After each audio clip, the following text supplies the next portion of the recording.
하나님께 아름다운 자 모세라는 제목으로 하나님의 말씀 지금까지 하겠습니다. 우리는 지금 계속 이스라엘 지도자들이 모인 공회에서 대제사장의 신문을 받고 있는 스데반이 이스라엘 전체 역사를 간추려 전하면서 이제 복음을 전하고 있는, 복음을 변정하고 있는 말씀을 나누는 중입니다.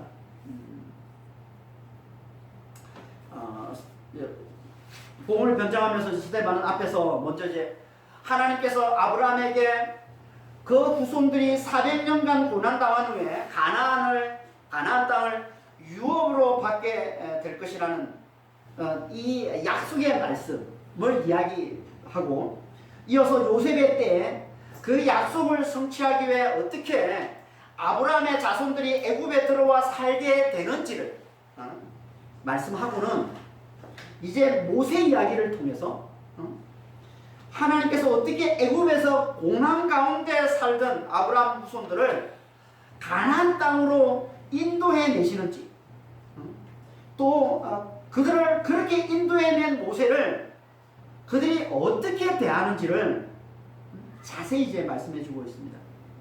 그게 이제 오늘 본문부터 해서 43절까지 말씀이에요. 아주 긴 말씀인데, 스데반은 설교 중에 이제 모세 이야기를 가장 길게 말씀을 하고 있습니다. 모세 이야기. 그 이유가 뭘까요? 그건요, 지금 스데반은 지금 유대인들로부터 이 모세 대적자, 모세를 대적하는 자라는 누명을 쓰고 재판을 받고 있기 때문에 그런 거죠. 우리가 앞에서 배웠지만 6장 11절에 보면, 그들이, 유대인들이 왜 스데반을 재판에 넘깁니까? 11절에 보니까 사람들을 매수하여 말하게 하되 이 사람이 모세와 하나님을 모독하는 말을 하는 것을 우리가 들어. 그러니까 모세를 대적하는 자라는 누명을 씌워서 공회에서 신문당하게 한 거죠. 근데 공회에서 지금 신문받고 있는 게 모세를 대적하는 자라는 이유로 이제 신문을 받고 있기 때문에 스데반은 지금 모세 이야기를 길게 하면서 자기는 절대 모세를 대적하는 자가 아니라는 것을 얘기하고 있는 것이고, 그와 함께 모세를 대적하는 내가 아니라 이스라엘 조상들이었고, 그리고 지금 나를 재판하고 있는 그 이스라엘 조상들의 후손들이 너희들인 것을 은연중에 고발하고 있습니다. 이 모세 이야기를 통해서. 그래서 모세 이야기를 탄생과 이 성장과 이 부르심의 전 과정을 아주 자세히 말씀해 주고 있습니다. 오늘은 이제 그 중에 앞부분 이제 모세의 탄생과 성장에 대해서 살펴보려고 합니다. 17절 한번 보겠습니다. 하나님이 아브라함에게 약속하신 때가 가까움에 이스라엘 백성이 애굽에서 번성하여 많아졌더니, 하나님께서 아브라함에게 약속하신 게 뭡니까? 우리 앞에서 살펴봤던 5절에서 7절까지 말씀입니다. 아브라함의 자손들이 400년간 애굽에, 다른 땅, 애굽에 들어가서 고난을 받다가 마침내 가나안 땅을 유업으로 얻게 될 것이다 라는 게 이제 아브라함에게 하나님 약속하신 거잖아요. 그러니까 이 약속의 때가 찼다는 거예요. 이 약속의 때가 가까이 왔다. 말은 그 무슨 말이에요? 아브라함 자손이 애굽 땅에 들어온 지가 지금 400년이 지났다는 얘기죠. 약속의 때가 찼다는 얘기는 400년간 고난을 당하다가 이제 거기서 구원을 받아서 가나안 땅을 이제 소유하게 된다는 게 약속이기 때문에 400년이 지금 지났다는 거예요. 이제 하나님께서 약속을 이룰 때가 됐다라는 얘기예요. 그때 이스라엘 백성들은 애굽에서 번성해서 많은 인구로 성장했다는 거예요. 그렇죠, 실제로. 처음에 들어갈 때 이스라엘의 식구가 몇 명이었습니까? 75명이었잖아요. 근데 400년이 지난 그때 그 이스라엘 인구가 어떻게 됩니까? 남자 장정만 60만이라고 해요. 출애굽기 보면 남자 장정만 60만. 이제 출애굽할 때 그 인구가 60만. 어린아이들 여자들 다 치면 보통 한 200만에서 300만 정도 된다고 이렇게 추정을 합니다. 75명이 들어가지고 200만, 300만 정도 되는 어마어마한 큰 민족으로 지금 그렇게 성장했다는 거죠.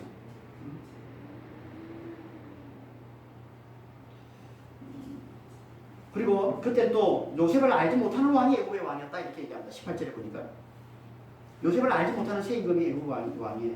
당연하죠. 400년이 지났는데 요셉 때 왕과는 바로 애굽의 왕의 호칭이 바로예요. 바로. 그때도 바로고 뭐 400년이 지난 때도 바로예요. 호칭 왕의 호칭이죠. 파라오가 애굽의 왕의 호칭이기 때문에 그렇습니다.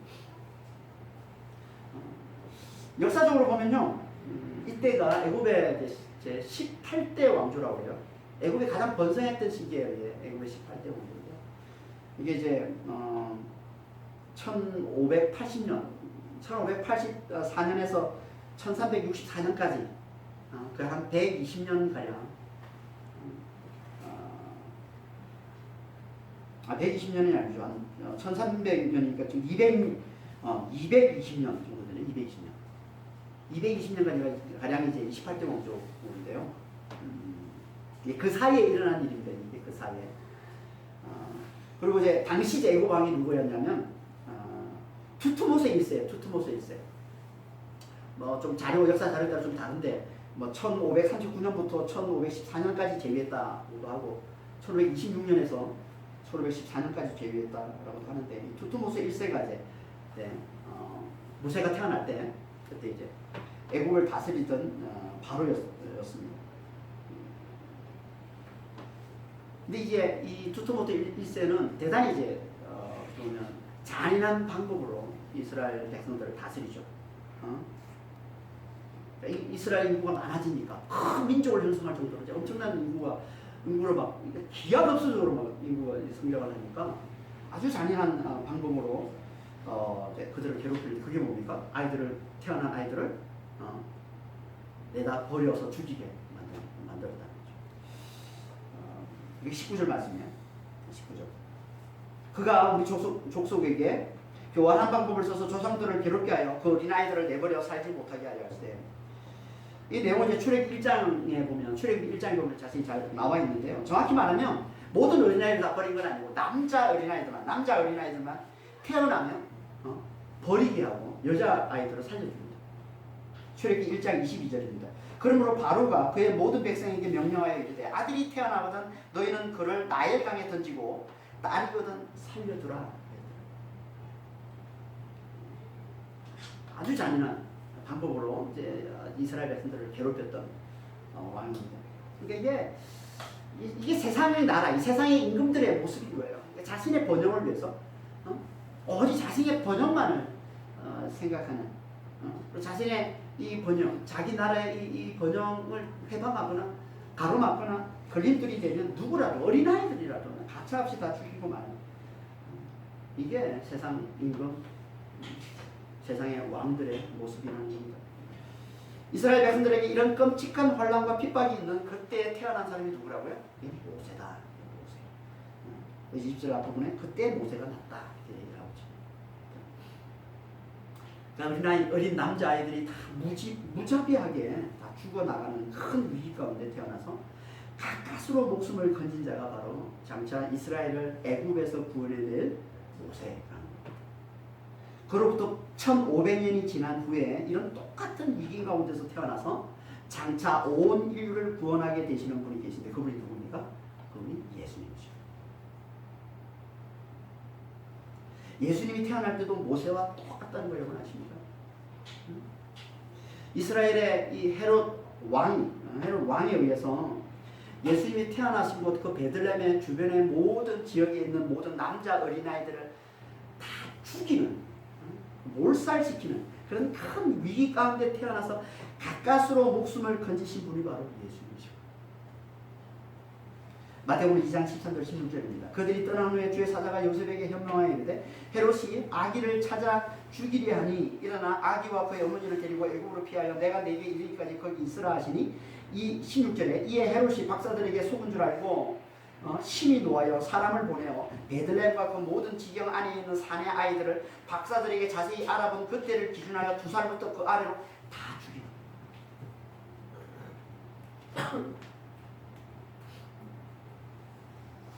똑같습니다. 그렇죠?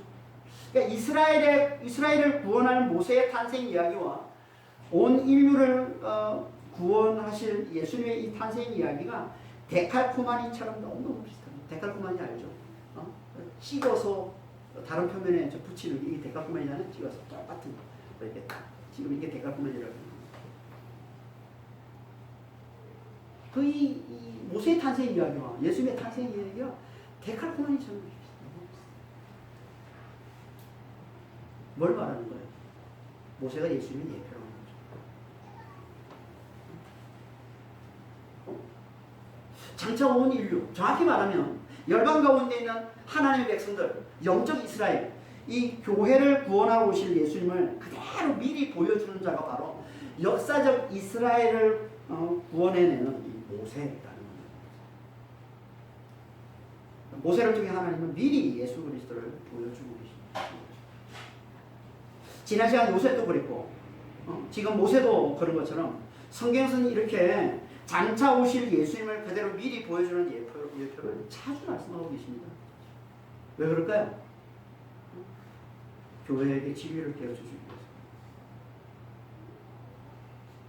그걸 보고 교회가 진리를 깨달아요. 그걸 보고 그리스도께서 반드시 우리 이 세상의 죄와 사망에서 구원의 내심을 알고 아무리 힘들어도 오직 그분만을 굳게 붙들라고 하는 거예요. 그래서 성경에서 우리를 구원해 내실 이 그리스도의 예표를 계속 보여주고 계신 거예요. 성경은요, 교회에게 주시는 하나님의 말씀입니다. 이스라엘의 역사를 얘기하고 있어도 이 성경이 그 목적은 역사를 얘기하는 것처럼 보여도 그 목적은 교회에게 진리를 깨우쳐 주는 게 목적이에요. 이게 성경의 목적이에요. 성경은 역사책이 아니에요. 성경 보고 역사적으로 이 성경을 보고 마치 역사에 그러면 안 되는 거예요. 성경은요, 역사를 얘기하면서도 그 속에 진리를 깨우쳐 주는 게 목적입니다. 교회. 그리스도 안에 구원이 있음을, 오직 그리스도 안에만 구원이 있음을 깨우쳐 주는 게 이 성경에 기록된 목적이라는 거예요. 그래서 계속 그리스도의 예표를 말씀하는 거예요. 계속. 요셉을 말하면서도 다른 얘기를 하는 게 아니라 죽음의 위기를 극복하고 마침내 이 이스라엘의 이 자손들을 구원해내는 그리스도의 예표로서의 요셉을 말하고 야곱을 말하면서도 모세를 말하면서도 죽음의 위기를 극복하고 마침내 이스라엘 백성들을 구원해내는 그리스도의 이 예표로서의 모세를 얘기하는 겁니다. 다 십자가의 죽음을 이겨내고 부활하셔서 마침내 인류를 구원해내시는 열방 가운데 있는 하나님 백성 이 교회를 구원해내시는 그리스도를 미리 보여주고 있는 거예요. 그들이 그랬던 것처럼 요셉이 그랬던 것처럼 모세가 그랬던 것처럼 그리스도께서 반드시 인류를 교회를 하나님 백성들을 반드시 구원해내실 거라는 거예요. 그러니 그리스도만을 굳게 붙들어라. 이게 구속사 관점으로 성경을 보는 거예요. 이게 진리의 눈으로 성경을 보는 거예요. 이게 복음의 눈으로 성경을 보는 거예요.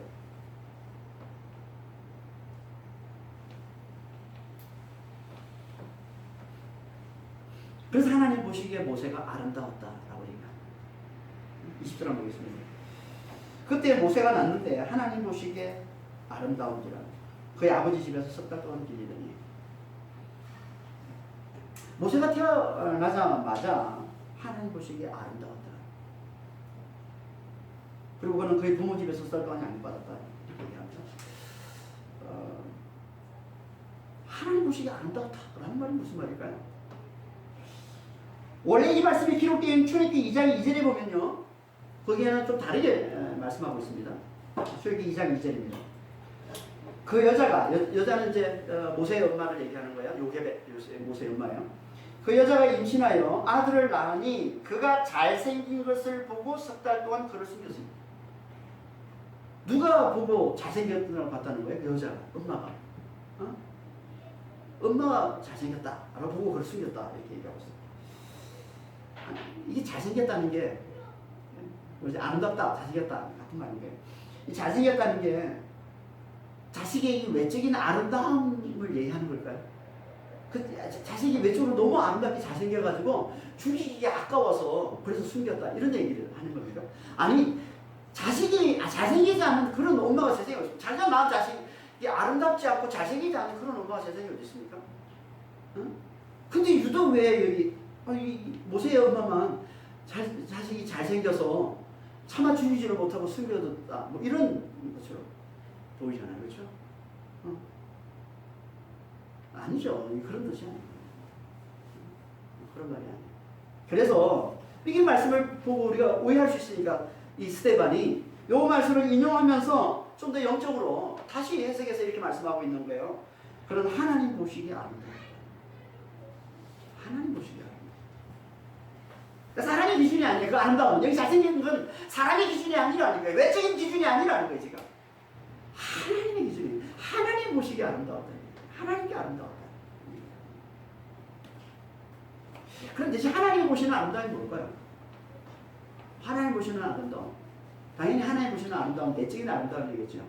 하나님은 외모를 보시지 않고 사람처럼 외모를 보시지 않고 중심을 보시고 마음을 보시고 속을 보신다고 하셨으니까 하나님 이건 외적인 아름다움이 아니라 내적인 아름다움을 얘기하는 겁니다. 하나님 보시는 내적인 아름다움 이게 뭘까요? 그건요 하나님의 마음에 맞는 거예요. 다시 말해서 하나님 뜻을 이루기에 합당한 겁니다.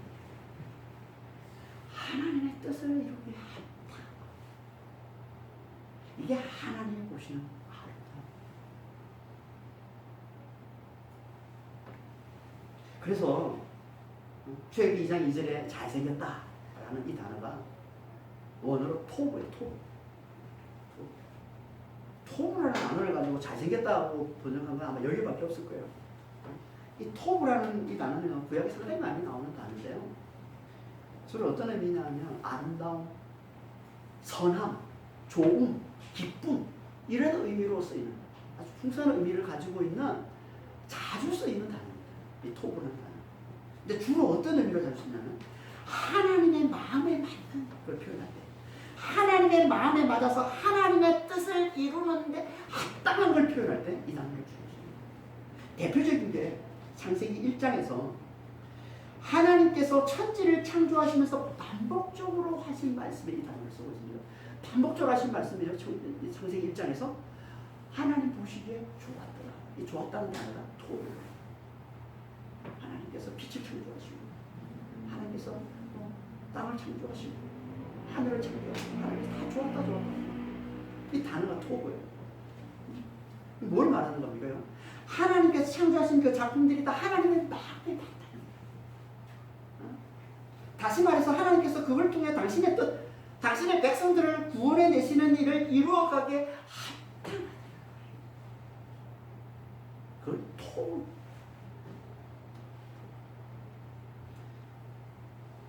그래서 성경에서 다윗의 아름다움을 뭐라고 얘기합니까? 하나님께 합한 사람. 사도행전 13장 22절. 이세 아들 다윗을 만나니 내 마음에 맞는 사람이라 내 뜻을 따르리라. 다윗의 아름다움은 뭐냐면 하나님의 마음에 맞는 거예요. 하나님의 뜻을 이루기에 합당한 자. 이게 하나님 오시는 아름다움이에요. 그래서 하나님께서 다윗을 사랑하시고. 그러니까 하나님이 보시기에 아름답다는 거예요. 하나님의 마음에 맞는 거예요. 하나님 마음에 합한 거예요. 하나님의 뜻을 이루기에 합당하다는 거예요. 이런 마치 하나님께서 예수님을 보시고 이런 내 사랑하는 아들이요 내 기뻐하는 자라고 말씀하신 것 똑같아요. 이걸 구약으로 표현하면 토 아름다움 기쁨이 되는 자 선한 자 이런 거예요. 내 사랑하는 자 내 기뻐하는 자 이게 무슨 의미예요?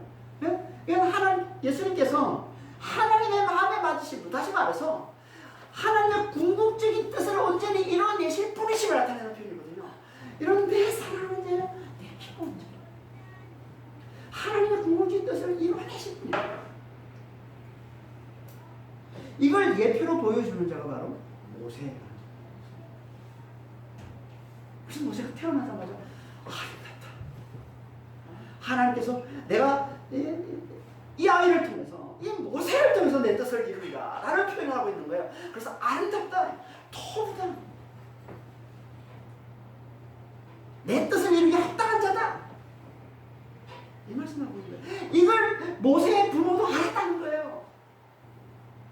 잘생겼다는 말은 그런 의미를 담고 있는 거예요. 그래서 석달간 숨긴 거예요, 석달 동안을. 뭐 너무 이뻐가지고 외적으로 너무 잘생겨가지고 죽이기가 아까워서 숨겼다는 게 아니라 얘는 반드시 살아남아서 하나님의 뜻을 이룰 점을 알고 그래서 석달 동안 그걸 숨겨둔 거예요. 그래서 이 모세의 부모가 모세를 숨겨둔 이것을 죽이지 않고 석달 동안 숨겨둔 이것을 믿음이라고 얘기하는 겁니다. 히브리서 11장 22절에 믿음으로 모세가 낳을 때 그 부모가 아름다운 아임을 알고 석 달 동안 숨겨 왕의 명령을 무서워하지 않는다.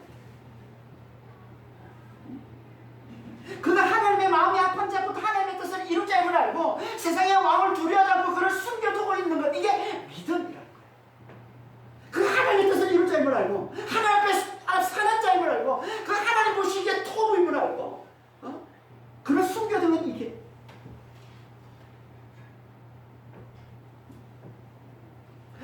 그러니까 누군가가 하나님의 뜻을 이루고 있음을 알고 그를 잘 대해주고 그를 돕고 그를 섬기고 있으면 그걸 딱 뭐라는 거예요? 하나님께서 뭐로 보신다는 거예요? 믿음의 손과 것으로 보신다는 거예요. 그걸 믿음으로 보시는 거예요.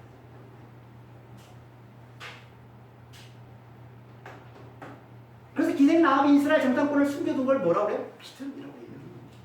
하나님의 뜻을 이루어가는 자를 돕고 잘 대해주고 영접하고 섬기고 하는 그 모든 것들 하나님 다 믿음이다.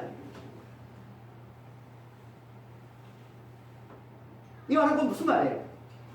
이들도 다 하나님의 뜻을 이루어가는 아름다운 자들이에요. 아름다운 자들을 보십니다. 아름다운 자가 있고 아름다운 자를 잘 대해주는 아름다운 자가 있는 거예요. 그러니까 하나님께 아름다운 자가 뭐냐면 모세처럼 하나님의 뜻을 이루어가는 자. 이걸 신약으로 하면요 뭐예요? 하나님의 뜻을 이루어가는 자. 하나님의 마음에 맞아서 하나님의 마음에 합해져서 하나님의 뜻을 잘 이루어가는 자. 이게 신약으로 하면 성령의 인도하심을 잘 따르는 자. 성령의 인도하심을 잘 받는 자가 되는 거예요. 이걸 구약적인 표현이 하나님의 마음에 합해서 하나님의 뜻을 이루어가는 것으로 표현하는 것이고, 신약으로 표현하면 성령의 인도함을 하나님의 뜻을 이루어가는 거예요. 성령의 인도를 잡아서. 이렇게 모세처럼 하나님의 마음이 합해서 하나님의 뜻을 잘 이루어가는 자와 하나님의 아름다운 자는 그렇게 아름다운 자를 잘 섬기고 잘 대하고 잘 영접하고 잘 돕고 하는 자, 이들을 하나님께서 아름다운 자를 보십니다.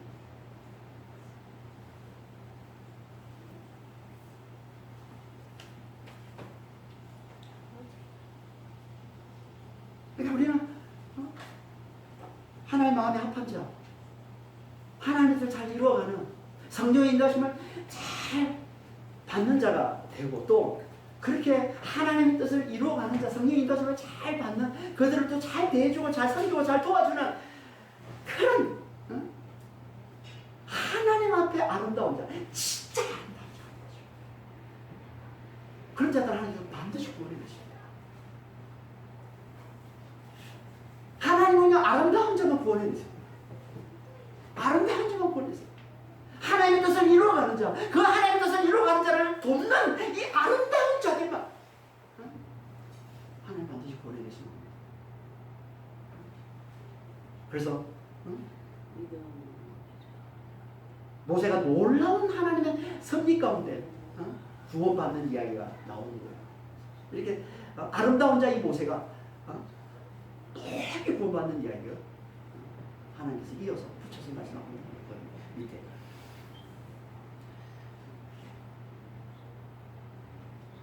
(21절) 버려진 후에 바로의 딸이 그를 데려다가 자기 아들로 부릅니다. 석 달 동안 기르다가 더 이상 숨길 수 없는 상황이 되자 버렸다고 표현되어 있는데요. 버렸다고 표현되어 있는데 출애굽기 2장 3절에 보면요. 그 부모가 갈대 상자에 담아서 나일강에 두었다 이렇게 되어 있습니다. 출애굽기 2장 3절 한번 볼까요? 더 숨길 수 없게 되면 그를 위하여 갈대 상자를 가져다가 역청과 나무친을 칠하고 아기를 거기 담아서 나일강과 갈대 사이에 두고 하나님께 맡긴 거예요. 더 이상 숨길 수 없는, 더 이상 지켜줄 수 없는 그런 상황이 되자 단순히 하나님께 맡긴 거죠. 기도하면서 하나님께 맡겼을 거예요. 그 하나님의 인도하심을 받아서 나일강가에 둔 거예요.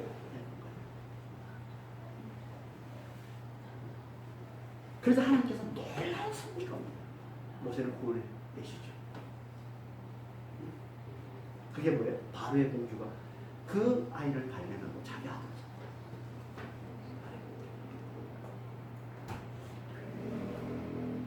그래서 그 이름이 모세가 된 거예요. 모세. 그럼 모세라는 이름은 바로의 공주가 붙인 이름입니다. 모세라는 뜻이 뭡니까? 건짐받은 자의 뜻이에요. 물에서 강에서 건짐받은 자. 이게 모세예요.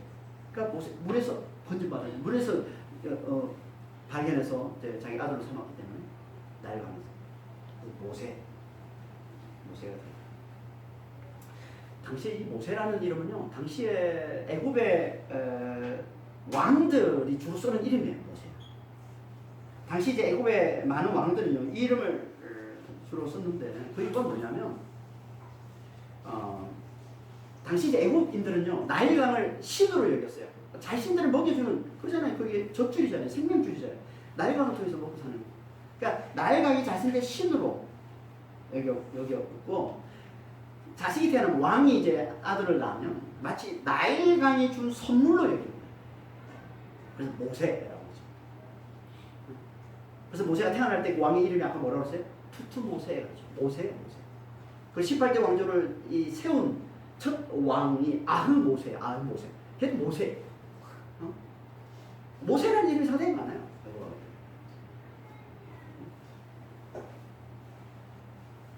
그러니까 아들이 없던 이 공주는요, 아들이 없었어요. 바로 공주가. 아들이 없었어요. 아들이 없던 이 공주는 모세를 이제 아들로 삼아서 장차 그를 애굽의 왕위에 올릴 생각을 했던 겁니다. 모세라는 이름을 붙여서 자기 아버지도 모세고, 자기 할아버지도 모세고, 자기 아들 이름도 자기가 입양한 이 아들의 이름을 모세라고 붙여서 그를 애굽의 왕위에 올릴 생각을 했던 거죠. 그래서 그를 애굽의 궁궐에서 자라게 하면서 다른 왕자들과 똑같이 애굽의 모든 학문과 지혜를 배우게 됐고, 그래서 말과 하는 일에 감명했다라고 얘기하는 겁니다. 그게 22절 말씀입니다. 모세가 애굽 사람의 모든 지혜를 배워 그의 말과 하는 일들이 명하였더라. 그러니까 하나님께서 모세를 구원해 주시는 거예요. 아름다운 자. 모세를 하나님이 구원해 주시는데 그냥 뭐 대충 구원해 주시는 게 아니라 구원해 주시고 놀랍게 축복해 주시고 놀랍게 높여 주신 거예요. 애굽의 왕자. 애굽의 왕자. 놀랍게 하나님께서 높여 주시고. 왜 그랬을까요? 당연히 하나님의 뜻을 이루시기 위해서. 하나님의 뜻입니다. 그래서 40이 되었을 때 그의 형제들, 이스라엘 자손들을 돌아볼 생각을 했다. 23절. 나이가 40이 되면 그 형제 이스라엘 자손들을 돌아볼 생각이 나더니 모세가 갑자기 40이 되니까 전혀 뭐 이스라엘과 상관없이 살다가 40이 딱 됐을 때 갑자기 이스라엘 이렇게 했을까요? 아니죠. 그 전부터 하나님은 계속 모세 안에 작업을 하셨습니다. 바로 공주가 모세를 아들로 입양해서 이제 그가 애굽의 왕자가 되는데요. 근데 실제로 어릴 때 모세를 키운 자는 누굽니까? 모세의 엄마입니다. 하나님의 놀라운 섭리로 기도하고 맡겼더니 나일강에 뒀더니 하나님께 맡겼더니 바로의 공주가 아들을 택해요. 그런데 가보니까 히브리 아들이야. 히브리 자손이야. 그러니까 아무래도 히브리 아들이기 때문에 히브리 사람이 키우는 게 낫겠다고 생각이 들었겠죠. 바로 공주가. 마침 그때 누가 옵니까? 그걸 계속 지켜보고 있던 모세의 누나가 미리암이 쫓아와서 애에게 유모가 필요합니까? 그럼 제가 유모를 데려주겠습니다. 하고 해서 소개한 유모가 누구예요? 모세의 어머니 요게벳인 거예요. 어릴 때, 그러니까 모세는 어릴 때 죽을 뻔한 상황에서 구원받아서 떳떳하게 자기 집에서 자기 엄마 젖을 먹고 어릴 때 그렇게 양육받은 거예요. 엄마가 모세를 키우면서 어떻게 키웠겠어요? 모세에게 그의 정체성을 분명하게 깨우쳐주고 가르쳐주는 그런 걸 계속 했겠죠. 너는 이스라엘 백성이고 하나님 백성이고 너는 히브리라는 그 생각을 그 정체성을 계속 깨우쳐주고 가르쳐줬던 겁니다. 그러니까 그걸 기억하고 그걸 묵상하면서 자라왔던 거예요.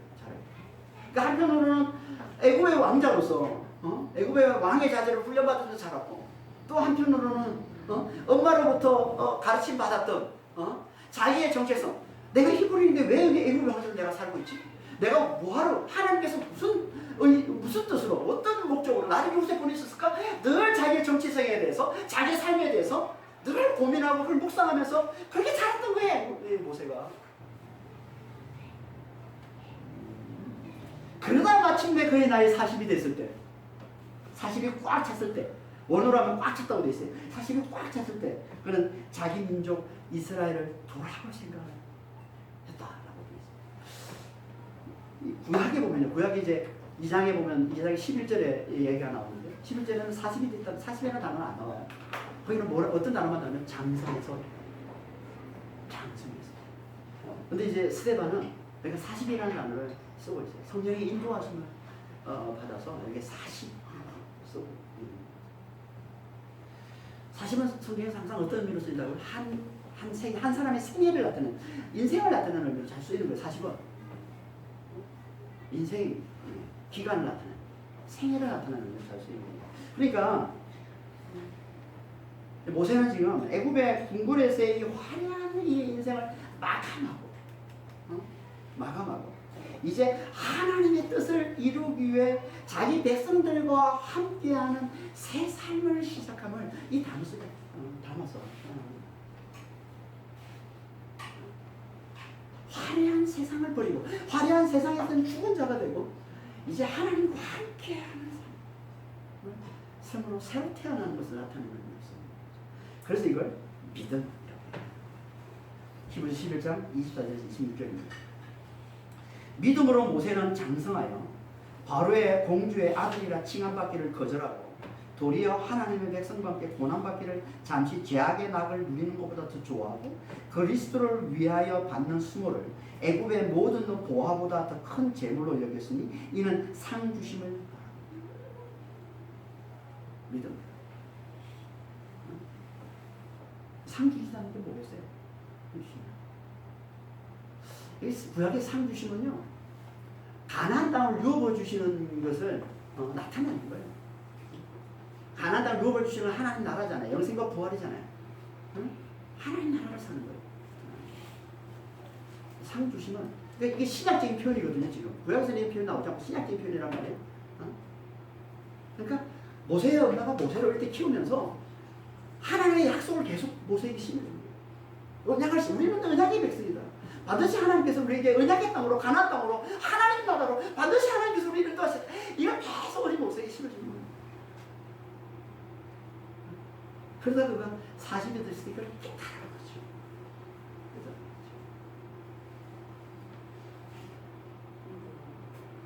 그러니까 그가 40이 되어 이스라엘을 돌아올 생각을 한 건 하나님 뜻을 이루고자 하는 믿음에서 나옵니다.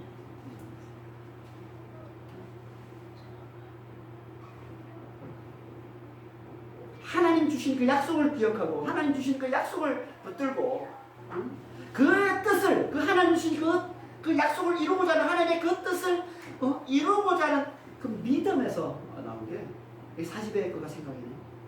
자기 종족, 자기 형제, 이스라엘 백성들을 돌아보는 거예요. 근데 그는 하나님의 자신을 통해 이스라엘을 구원하는 게 하나님의 뜻이라고 믿었고 그 믿음을 쫓아서 애굽의 이 화려한 궁궐을 떠나서 자기 백성들과 함께 고난받기 위해 그들 속으로 들어갔다. 하지만 그 형제 이스라엘 백성들은 그렇게 생각하지 않은 거야. 그 이스라엘 백성들은 그가 하나님이 보내신 자, 하나님이 자기들을 구원하기 위해서 보내신 자로 받아주지 않습니다. 그걸 알아차리지를 못합니다. 그걸 깨닫지를 못합니다. 그래서 그를 거절하고 그를 배척합니다. 그걸 말씀하고 있는 게 24절 29절이에요. 24절을 보겠습니다. 한 사람이 원통한 일을 당함을 보고 보아여 압제받는 자를 위하여 원수를 갚아 애굽 사람을 쳐 죽이니라. 자기가 동족을 이제 돌아보러 나갔는데 자기 동족이 애굽인에게 원통한 일을 당하고 있는 거예요. 그래서 자기 동족을 보호하기 위해서 애굽인을 쳐 죽입니다. 그리고는 생각했어요. 모세가 무슨 생각을 했을까? 25절에 그는 그 형제들이 하나님께서 자기의 손을 통하여 구원해 주시라면서 깨달으라고 생각합니다. 자기가 애굽인을 쳐 죽이는 모습을 보고 이제 이제 자기 동족들이 이제 하나님께서 나를 보내셔서 이제 이스라엘을 구원해 내시는 일을 하기 시작했구나 라고 자기 동족들이 알아보고 자기를 진짜 하나님 보낸 자로 인정하고 그렇게 따르리라고 생각했던 거예요. 근데 그렇지 않더라고요. 왜 아니라는 거예요. 그 사람 깨닫지 못했다는 거예요. 그들은 하나님께서 자신들을 구원하기 위해 모세를 보냈다는 것을 전혀 알아차리지 못했다는 거예요. 그걸 구체적으로 보여주는 예가 26절, 29절까지 말씀해요. 이튿날 이스라엘 사람끼리 싸울 때 모세가 와서 화해시키려 하죠. 이르되 너희는 형제인데 어찌 서로 해치느냐 하니 그 동물을 해치는 사람이 모세를 밀어때려 이르되 누가 너를 관리와 재판장으로 우리를 위해 세웠느냐? 응? 네가 뭔데 우리를 간섭하냐 이거죠. 네가 뭔데 우리에 상관하냐? 그러니까 그들은 그를 전혀 하나님이 보내신 자로 인정하지 않음을 확실히 드러낸 거예요 지금. 모세인데. 그리고 또 그러는 거예요. 28절에 네가 어제는 애국 사람을 죽이고 같이 또 이제 나를 죽이는 거야. 그러니까 그들은 모세는 자기들을 구원할 자로 여기기는커녕 뭐로 여기고 있는 거예요? 사람을 죽인 살인자로 여기는 거예요. 애굽인을 쳐서 죽인 게 자기 동족 이스라엘을 구원한 일로 보지도 않고 사람을 쳐 죽이는 살인자로 보고 있는 거예요 이스라엘들 지금.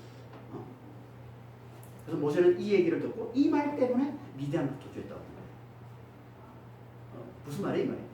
곧 이들이 이렇게 생각한다는 얘기는 살인자로 보고 있다는 얘기는 이제 곧 내가 애굽인을 죽였다는 얘기가 애굽에게 전해질 것이고 그러면 애굽이 자기를 죽이러 달려올 것이라는 걸 알고서 그래서 미디안으로 도망갔다고 얘기하고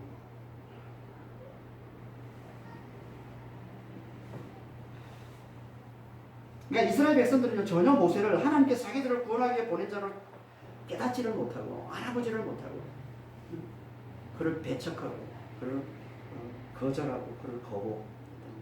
그럼 이게 누구 얘기입니까? 이게 누구 얘기예요? 이스라엘 백성들부터 철저하게 배척당하고 거부당한 예수님 얘기잖아요. 예. 그러니까 스데반은 지금 모세의 이야기를 통해서 이 애굽의 이스라엘 백성들이 하나님 보내신 구원자 모세를 배척한 것처럼 너희도 그렇게 지금 똑같이 하나님 보내신 구원자 그리스도를 배척하고 있음을 은연중에 지금 고발하고 있는 거예요. 그래서 이게 여기에 포인트를 두고 있는 거예요 지금. 자, 너희들이 이스라엘의 후손인데 너희가 이스라엘 백성들이라고 그러는데 너희 조상들이 어떻게 했느냐 봐라. 하나님 보내신 구원자 모세를 어떻게 대했느냐. 알아보지 못하고 배척하고 거부하고 그걸 쫓아내지 않았느냐. 너희도 똑같아. 너희가 모세를 따르는 자라고? 아니 천만에 너희는 모세를 따르는 자가 아니라 모세를 배척하고 모세를 거부하고 모세를 쫓아낸 그 애굽의 이스라엘 백성들을 따르고 있는 자야 라고 지금 고발하고 있는 거야. 너희가 지금 하나님 보내신 구원자 그리스도를 알아보지 못하고 그를 배척하고 있는 이거는 지금 모세가 예언했는데 그 내 뒤에 내 형제 중에 선지자를 세우시라고 모세가 예언했는데 그게 다음 주에 우리가 살펴볼 말씀에 나오는 거죠. 했는데 그러니까 모세가 예언한 하나님이 보내신 구원자 그 그리스도를 너희가 믿지 않고 따르지 않고 배척하고 있는 건 곧 모세를 대적하고 모세를 배척하고 있는 거야. 너희가 모세를 배척하는 거야. 내가 아니라. 그걸 고발하고 있는 거예요. 여기 힘을 주고 있는 거야 모세는 지금.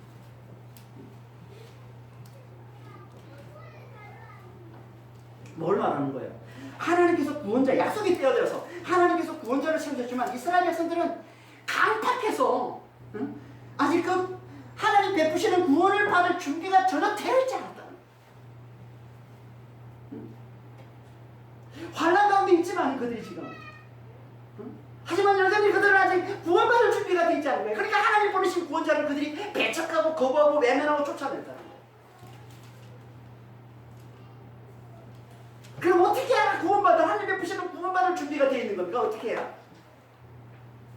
하나님을 간절히 찾고 의지해요. 이게 하나님께 구원받을 준비가 되어 있는 거예요. 하나님을 간절히 찾고 의지하는 게. 그래서 우리 다음 주 살펴보겠지만 34절에 보면 이렇게 말씀하고 있는 거예요. 내 백성이 애굽에서 괴로움 받음을 내가 확실히 보고 그 탄식하는 소리를 듣고 그들을 구원하려고 내려왔느냐. 하나님께서 언제 그들을 구원하러 내려오셨다고요? 언제 하나님께서 그들에게 구원자를 보내서 그들을 구원해내신다고요? 그들이 괴로움으로 인해서 하나님께 탄식할 때, 탄식하다니 말은 외치다 부르시다 이런 의미도 같이 갖고 있는데 하나님께 부르짖으면서 하나님께 탄식할 때,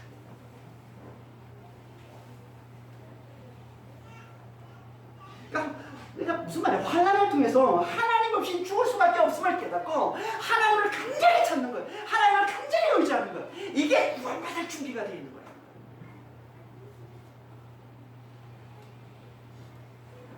다시 말해서 이게 하나님의 뜻을 이룰 준비가 되어 있는 거예요.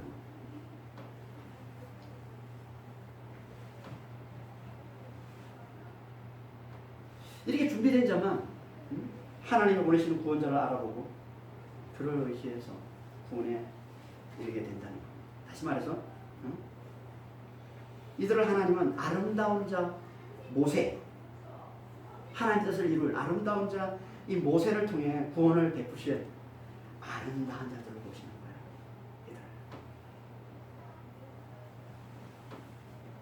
이들. 하나님께는 하나님 마음에 아픈 자, 하나님의 뜻을 이루는 자,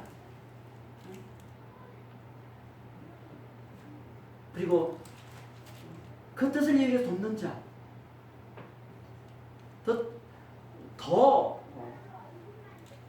정확히 말하면 하나님의 뜻을 이루기 위해 준비된 자, 훈련된 자, 그가 하나님께 아름다운 자, 아름다운 자. 그러니까 하나님께 아름다운 자는 하나님의 뜻이 이루어지도록 하기 위해 준비된 자, 하나님의 뜻을 이룰 준비가 된 자, 하나님의 뜻을 이룰 훈련이 된 자.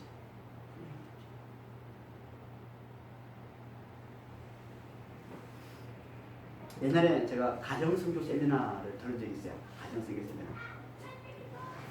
결혼하기 전에 어떻게 하면 건강하게 부부가 건강하게 서로를 사랑하고 또 건강하게 가정을 세워 나갈 수 있는지를 그걸 가르쳐주는 세미나를 제가 들은 적이 있는데 저한테는 너무너무 좋았습니다. 그래서 우리 청년들이 정말 이런 거 꼭 결혼을 하기 전에 가정 성교 세미나를 꼭 들었으면 좋겠어요. 저한테는 너무너무 유익했습니다. 제가 가정 성교 세미나를 들으면서 제 내류에 깊이 박혀 있는 한마디 문구가 하나 있어요. 이게 계속 지금까지 오래됐지만 지금까지도 계속 이게 이제 생생하게 남아 있는 거 보면 저한테 인상이 아주 깊었던 것 같아요. 그 문구가 뭐였냐면 훈련받은 자가 아름답다라는 문구예요. 훈련받은 자가 아름답다. 여기 이제 그 의미는 이제 이렇게 부부가 함께 가정을 세우고 또 건강하게 가정을 세워가는 어떤 그런 것들에 대해서 잘 훈련받은 자만이 제대로 건강하게 잘 살아갈 수 있다는 어떤 그런 의미를 담아서 그런 이제 표현을 쓴 건데 저한테는 이게 대단히 인상적이었습니다. 훈련된 자가 아니다.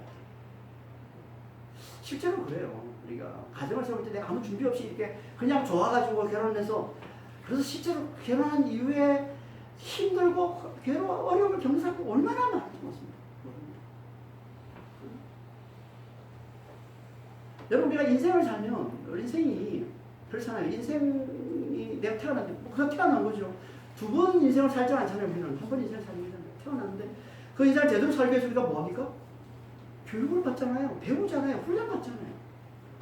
그걸 다 인정해 주잖아요. 20년간 교육생, 25년간이죠. 대학까지 하면 25년간 교육받도록 모든 사람들이 다 그걸 인정해줘요. 그렇게 교육을 받아야 인생을 건강하게 의미 있게 살 수 있다는 걸 모두가 다 공감하고 있는 거예요. 그래서 교육기관을 다 인정해 주는 거예요. 누구나 태어나자마자 돈 벌려고 그러지 않아요. 이래라 그러지 않아요. 그냥 막 살라 그러지도 않아요. 다 교육받아야 된다고 얘기하잖아요.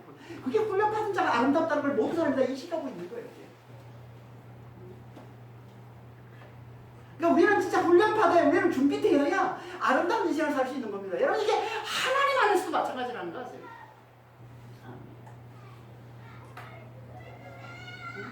그러니까 이 의미를 아름다운 자가, 훈련받은 자가 아름답다라는 이 의미를 좀 더 넓은 의미로 보면요, 하나님의 뜻을 이루기 위해 훈련된 자, 준비된 자 많이 아름답다 이런 뜻이에요. 다시 말해서 그들만이 하나님이 베푸시는 구원을 누리며 살 수 있다는 뜻이에요.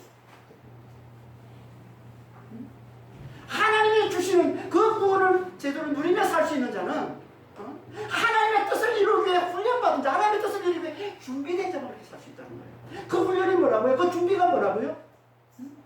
환난과 이 말씀을 통해서 하나님 없이 내가 죽은 자임을 알아보고 하나님만을 간절히 잡고 하나님만을 간절히 의지하는 것. 이게 그 준비예요. 이게 그 훈련이에요.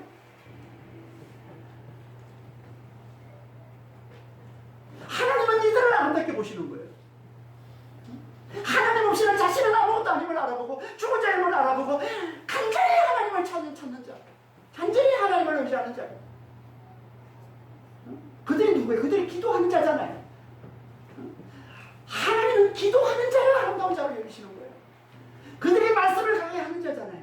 하나님은 말씀을 가까이 하는 자를 아름답게 여기시는 거예요. 그게 진짜 아름다운 자. 하나님께 아름다운 자를 구원받습니다. 하나님께 아름다운 자는 하나님 책임지십니다. 하나님께 아름다운 자는 하나님께서 반드시 구원에 이르게 해주십니다. 그들이 누구라고요? 하나님을 간절히 찾고 하나님을 간절히 의지하는 자예요. 그러면서 늘 말씀을 가까이 하고 그래서 늘 기도에 힘쓰는 자. 이게 하나님의 진짜. 그래서 하나님께서 이스라엘을 그렇게 훈련시키실 것이고 또 모세도 그렇게 훈련시키실 거예요. 여러분, 모세가 광야 40년, 다음 주에 우리가 살펴보겠지만 광야 40년 하나님이 모세를 40년 훈련시켰어요. 여러분, 모세는 하나님의 뜻을 이룰 자인데 얼마든지 그렇게 훈련받지 않아도 모세를 통해서 얼마든지 하나님께서 구원을 이룰 수 있어요. 근데 40년간 왜 모세를 하나님께서 훈련시켰을까요? 이스라엘 백성들의 예표를 주시기. 이스라엘 백성은 예표를 주시기. 철저히 하나님만 바라보고 사는 삶. 이게 하나님 앞에 아름다운 삶을 모세를 광야 40년 광야에서 훈련받게 하시면서 그걸 보여주시고 거예요. 그리고 그걸 그대로